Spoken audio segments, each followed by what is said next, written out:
শালা আওয়ামী লীগের লগে যায় তাহলে ও আমার শালা। 17 বছর বিএনপি এলার আমরা যে ছেঁচা খাইছি আওয়ামী লীগের হাতে, যে লাত্তি উষ্টা খাইছি, বাংলা না করলে তো বুঝেন না। আমাদের রবি ভাই, শাশ্বত ছেলে নেতা কর্মী গুম হয়েছে, তারপরে যদি কোনো বিএনপি কোন শালা আওয়ামী লীগের লগে যায় তাহলে ও আমার শালা। আমাদের জাতির বউ যে বক্তব্য দিল সেটা কালবেলা থেকে শুনলাম আর কি। ওই বাংলা রেকর্ড ওইটাই।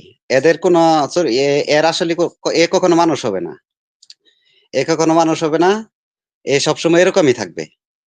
এরা মানুষ করা যাবে না, ওই বাংলা রেকর্ড ওটাই বাজাইছে। আমি ভাবছি যে জাতির উদ্দেশ্যে ভাষণ দিব, হয়তো বক্তব্য দিব, ক্ষমা টমা চাবো বা দুষ্ট স্বীকার করবো, না ওগুলি করে নাই। আরে ধরো ওই বাংলা জাতির রেকর্ড উদ্দেশ্যে কি ভাষণ দিব? ওই একটা খুনি পলাই সেটাই। পলাই গেছে দেশ থেকে মিয়া। ওর নাম হ্যাঁ রবি লওয়াই ভাই, মিয়া পাপ, অজু করা লাগবে মিয়া। রবি ভাই, আমার প্রশ্ন হচ্ছে বিএনপির বিজ্ঞ নেতার কাছে, উনি যেহেতু বিএনপির সাথে, বিএনপির জিও পলিটিক্স ভাবে বাংলাদেশের স্ট্র্যাটেজি কি নিবে, যে সে কি ভারতপন্থী হবে নাকি চীনপন্থী হবে? হ্যাঁ, আমরা এখন দুদুল্যমান অবস্থার মধ্যে আছি, আমাদের এটা নিয়ে এখন কেন ভাই? ভাববার বিষয় এসেছে। না কেন ভাই? না, 77 সালে তো শহীদ রাষ্ট্রপতি জিয়াউর রহমান চীন থেকে বাংলাদেশের বাংলাদেশের স্বীকৃতি নিয়ে এসেছিল। আপনাকে বলতে হলে তো কথাটা বুঝাই বলতে হবে। দেখেন আমাদের সাথে জি ভারতের সাথে কি গন্ডগোলটা হয়েছে। গন্ডগোলটা জি হয়েছে আসামের বিচ্ছিন্নতাবাদীদেরকে আমরা বাংলাদেশে আশ্রয় দিয়েছি এবং তাদের সেভেন সিস্টারের যারা বিচ্ছিন্নতাবাদী যুদ্ধ করে তাদের বিরুদ্ধে, তাদেরকে বিএনপি আশ্রয় দিয়েছে। এজন্যই তো বিএনপির সাথে তাদের সম্পর্ক অবনতি। তারা শেখ হাসিনাকে দীর্ঘদিন ক্ষমতায় রাখলো। এখনো যদি তারা শেখ হাসিনার এই ক্ষমতায় আনতে আবারও তৎপর, সেখানে বিএনপিকে নিয়ে প্রশ্ন উঠান। বিএনপি স্ট্র্যাটেজিটা না, তো দেখবেন। আমি আমি আপনাদের স্ট্র্যাটেজির প্ল্যানটা জানতে চাচ্ছি, আপনারা কি ভারতপন্থী এটা তো হবেন? আমি জানাই দিলাম আপনারে। আপনার জি এটা জি। চোখে দেখেন, আপনার হুম চোখে দেখেন অনুপ চেটিয়া বাংলাদেশে ছিল, হুম হুম রাজখোয়া বাংলাদেশে ছিল, হ্যাঁ ওদের জি জি। পরশ বড়ুয়া বাংলাদেশে ছিল। কে আশ্রয় দিয়েছিল? বিএনপি সরকার যখন ছিল, বিএনপি না, সরকার তাদেরকে আমরা আশ্রয় আমার দিয়েছি। আপনারা যেহেতু সামনে সরকার গঠন করবেন, আমি আশা রাখি আপনারা সবাই চীনপন্থী অন্তত আর ভারতপন্থী হয়ে না, বাংলাদেশপন্থী হয়ে থাকেন, আমার এতটুকু আশা। আসসালামু সেটা তো আলাইকুম। আপনি দেখছেন সেদিন। আপনাকে একটা কথা বলি, সেদিন দেখেন আগে আগে আওয়ামী লীগ আলারা ভারতীয় শিল্পীদের আইনে গান করাইতো, এখন পাকিস্তানের শিল্পীদের আইনা গান করায়। আমাদের ভারপ্রাপ্ত চেয়ারম্যান সাহেব তারেক রহমান বাংলাদেশি শিল্পীদের দিয়ে কনসার্ট করেছে মানিক মিয়া এভিনিউতে স্বাধীনতা দিবসে। এ আপনি কি বুঝেন না যে আমরা কি চাই? হুম। আমরা পাকিস্তানি সংস্কৃতিও চাই না, ইন্ডিয়ার সংস্কৃতিও চাই না, বাংলাদেশ তাই এটাই তো, সংস্কৃতি নিয়ে আমরা বেঁচে এটা তো থাকতে উনি চাই। দেখাই দিলেন। আমার দলের হুম, চেয়ারম্যান তো দেখাই দিলেন, এটা চক্ষুর সামনে হুম, দেখাই দিছে। এ টু জেড ওইটাই। বাঙালি বাংলাদেশের শিল্পীরা কনসার্ট করেছে রাতের 1টা পর্যন্ত। জি, না ঠিক আছে, ওইটা আর কি। এখন আমি আশা রাখি আপনাদের কাছে দেশ পুনর্গঠনে আপনারা সব সময় বাংলাদেশের মানুষের পাশে থাকবেন, এটাই আমি আশা করি। জি, ধন্যবাদ। ধন্যবাদ আসসালামু আপনাকে। আলাইকুম। মুসা, ওয়ালাইকুম আসসালাম। আবু মুসা আনমিউট করেন, কন্ট্রোলস করুন।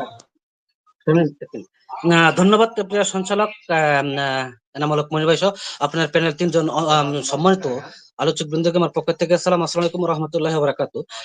সৈয়দ মামুন মাহবুব স্যার সহ তিনজনের কাছে আমার প্রশ্ন থাকবে, একটা প্রশ্ন থাকবে। বর্তমান ফ্যাসিস্ট সরকার, আমরা 2000 ছাত্র বা বলেন বা 20,000 মানুষ পঙ্গুত্ব বরণ করেন, তাদেরকে আমরা হটিয়েছি, কিন্তু তাদের আমরা অনুশোচনা বা তাদের দুঃখ প্রকাশ, তাদের সরি এখনো পর্যন্ত আমরা দেখতে পারি নাই। কিন্তু আমি তিনজনের কাছে এখন প্রশ্ন রাখতে চাই স্যার, যে এরা এখনো তাদের বিচার কার্যক্রম, গ্রেপ্তার ওরকম ভাবে আমরা এখনো দেখি নাই চলমান। তারপরেও তারা এরকম ভার্চুয়ালি সভা এবং লিফলেট বিতরণের মতো কার্যক্রম এবং বিভিন্ন স্কুলে এখনো শেখ হাসিনার নামে জয় স্লোগান হয়। এগুলোর দায় আপনারা তিনজন একটু বিশেষ করে আমাকে বুঝাবেন বা জনগণকে বলবেন কার এগুলো দায়গুলো, কার এই দায়গুলো কারা নিবে? ধন্যবাদ। আরে আসসালামু ভাই আলাইকুম ওয়া একটা, রাহমাতুল্লাহি ওয়া বারাকাতুহু। আর শুনেন শুনে যান, ফুটপাতের একটা হকার 100 কোটি টাকার মালিক হয়েছে। ওই বেটা এখন শেখ হাসিনার লেগে জয় বাংলা কইব না কইলে অসুবিধা আছে? আপনারা যদি এরম টিয়া দিতাম, আমারে দিলে আমিও কইতাম। এরম কিছু কুত্তা আছে না শেখ হাসিনার, এগুলো টুকুর টাকুর কইবই ভাই। দইরা খাইলে জি, পিটান, চেঁচা দেন। জি, ধন্যবাদ জি আপনাকে। ধন্যবাদ। মোবারক হোসেন আনমিউট করেন। আসসালামু আলাইকুম। ওয়ালাইকুম আসসালাম। আজকে সবাই আমার পক্ষ থেকে স্বাগতম। আমি অনেকক্ষণ ধরে অনুষ্ঠান শোনার চেষ্টা করতেছিলাম, কিন্তু ওই যে আমাদের জাতির বউ যে বক্তব্য দিল সেটা কালবেলা থেকে শুনলাম আর কি। ওই বাংলা রেকর্ড ওইটাই। এদের কোনো এর আসলে এ কখনো মানুষ হবে না, এ কখনো মানুষ হবে না, এ সবসময় এরকমই থাকবে। এরা মানুষ করা যাবে না, ওই বাংলা রেকর্ড ওটাই বাজাইছে। আমি ভাবছি যে জাতির উদ্দেশ্যে ভাষণ দিব, হয়তো বক্তব্য দিব, ক্ষমা টমা চাবো বা দুষ্ট স্বীকার করবো, না ওগুলি করে নাই। আর ধরো ওই বাংলা জাতির record উদ্দেশ্যে কি ভাষণ দিব? ওইটা খুনি পলাই সেটাই। পলাই গেছে গা দেশ থেকে মিয়া। ওর নাম হ্যাঁ, রবি লওয়াই ভাই, মিয়া পাপ। অজু করা লাগবে মিয়া। রবি ভাই, ভাই একটু বলতে আপনার দেন দর্শকদের। জি, বলেন।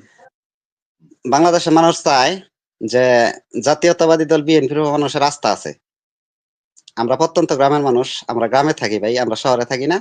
মানুষ চায় যে আওয়ামী লীগ বিএনপির স্ট্যান্ড হোক ভারত এবং আওয়ামী বিরোধী। আপনারা এটা কি আসলে ভালোভাবে শক্তভাবে এটা অবস্থান নিবেন কিনা? তাইলে আমার মনে ভাই হয় যে শুনেন, আপনাদের শুনেন বিএনপির এর অবস্থান আগের বারও, অনেক ভালো। না না আমি আগের বারও বললাম, এখনো বললাম, আমাদের 17 জন, হ্যাঁ, সরকারের আর্মি অফিসার, জি, মেজর জেনারেল রাজ্জাক সাহেব, ব্রিগেডিয়ার জেনারেল আব্দুর রহিম সাহেব মারা গেছেন জেলখানায়। বিএনপি স্ট্যান্ড নিতে পারে বলে তাদের ডর্জন টর্জন মন্ত্রীদেরকে এ ভারতের প্ররোচনায় বিভিন্ন মামলায় তাদেরকে ফাঁসির আদেশ দিছে, তাদেরকে যাবজ্জীবন জেল দিছে এবং 17 বছর কারাগারে ছিল। অনেকে বেঁচে আছে, অনেকে মারা গেছে। রবি ভাই, এটা শুধু আমি ভারতীয় চক্রান্ত। আমি এক মিনিট বলি। আপনাদের ওই যে দেশ না কি কয়, অ্যাক্টিং চেয়ারম্যান তারেক রহমান যে 31 দফা দিছে, ওইখানে আরো 2টা দফাই করেন। আরো 2টা দফা একত্রিত করতে থ্যাংক বলেন ইউ। না, মানুষের কথা যেটা হচ্ছে হ্যাঁ। যে আপনাদের আরো 2টা দফাই করতে হবে। জুলাই আগস্ট বিপ্লবের যে যারা শহীদ হয়েছে, যারা পঙ্গু হয়েছে, বা এটা তো যাদের আমাদের ক্ষতি 2 হয়েছে, বছর আগে, এটা তো ওই যে আফসার ভাই বলছে, আমরা 2 বছর আগে এটা 31 দফা প্রণয়ন করছি। তখন তো ভাই জুলাই আগস্ট হয় এটা নাই। এটা জি। এখন নতুন ভাবে এদের আমরা সংযোজন করার চেষ্টা করব। আপনারা সরকারে গেলে এদের জন্য পরিপূর্ণ ব্যবস্থা নিবেন, এই একটা দফা অ্যাড করেন। আর একটা অ্যাড হইলো যে আওয়ামী লীগের গত 17 বছরের যত অপকর্ম আছে সবগুলোর বিচার পুঙ্খানুপুঙ্খ ভাবে করবেন। এই 2টা স্ট্যান্ড আপনারা, এই 2টা দফা আরো একসাথে অ্যাড করেন, ইনশাল্লাহ বিএনপি জনপ্রিয়তা তুঙ্গে উঠা যাবে। আমার এইটুকুই আমার মানে আপনার কাছে ভাই শুনেন, বলা। 17 বছর 17 বছর বিএনপি এলার আমরা যে ছেঁচা খাইছি আওয়ামী লীগের হাতে, যে লাত্তি উষ্টা খাইছি, বাংলা না করলে তো বুঝেন না। জি আমাদের রবি ভাই, 700 ছেলে নেতা কর্মী গুম হয়েছে। তারপরে যদি কোনো বিএনপি কোন শালা আওয়ামী লীগের লগে যায়, তাহলে ও আমার শালা। রবি ভাই, আমি ভাই একটু আমি প্রশ্ন একটা শেষ করতে দেন, দর্শকের পর্বটা জি, শেষ জি। করি আমরা আগে। আমি আমি ভাই, আমি হচ্ছি একটা তোমার আগে ইউনিয়নের, কোনো প্রশ্ন থাকলে বলেন। ধন্যবাদ। নেক্সট নেক্সট প্রশ্ন নেন। জি, আমি ইউনিয়ন বিএনপির একজন যুব দলের একজন যুগ্ম আহ্বায়ক। রবি ভাই, আমি একজন ভাই থ্যাংক ইউ, থ্যাংক প্রতিবন্ধী ইউ, মানুষ। থ্যাংক ইউ, আমি একজন থ্যাংক ইউ। ও প্রতিবন্ধী ভাই, মানুষ। আমি সরি আওয়ামী সরি লীগের হাতে সরি ভাই, সরি মিনিমাম সরি 30 ভাই, দিন মার সরি খেয়েছি, ছাত্রলীগ যুবলীগের হাতে। ভাই, ওদের ভাই ভাই অত্যাচার ভাই ভাই ভাই আমি ভাই জানি। ভাই। আচ্ছা ভাই, থ্যাংক ইউ ভাই, আমি জানতাম না হুম, আপনি অটিস্টিক মানুষ। জি আমরা জি, ধন্যবাদ জানাই, ধন্যবাদ ধন্যবাদ আপনি আমাদের আপনাকে সাথে অসংখ্য আসবেন, কথা বলবেন। অভিনন্দন ভাই। আপনার সর্বাত্মক সাফল্য কামনা করি। থ্যাংক ইউ, আলহামদুলিল্লাহ, আলহামদুলিল্লাহ। থ্যাংক ইউ মাহবুব ভাই, থ্যাংক ইউ। জি, ধন্যবাদ আপনার। আসসালামু আলাইকুম। মিজানুর রহমান।